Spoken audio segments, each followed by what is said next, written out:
Have you ever felt unsure about your faith? Like you don't know where to begin, what to believe, or if you even belong? I need you to know that you're not alone. A lot of us want clarity. We want answers. We want to know we're doing life right. But when things feel overwhelming, the real question becomes, where do I start? That's exactly why we're doing this series called Start Here. You know, someone once asked Jesus the same kind of question. Not about rules or religion, but about what matters most. This is what they said. Teacher, which is the greatest commandment in the law?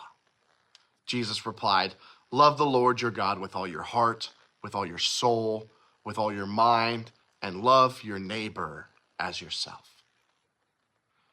Jesus' answer was simple, not shallow.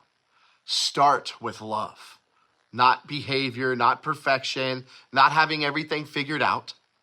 According to Jesus, the most important thing about us is who we love, what we love the most. So take a moment and think, what currently has the most influence on your decisions? What gets your energy, your emotions, your attention? Because whatever we love most quietly shapes how we live. Jesus doesn't say, try harder to be better. He says, start by loving God. But here's the part that changes everything. We don't start by loving God perfectly. We start by realizing that God loved us first. That means your relationship with God doesn't begin with your effort. It begins with you being known. So ask yourself this. Do you relate to God as someone you're trying to impress or someone who already cares about you? God isn't waiting for you to fix yourself before loving you. His love isn't a reward. It's the foundation.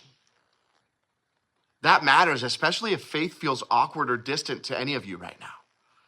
If you doubt, if you've messed up, if you're not sure what you believe yet, you need to know that you're not behind.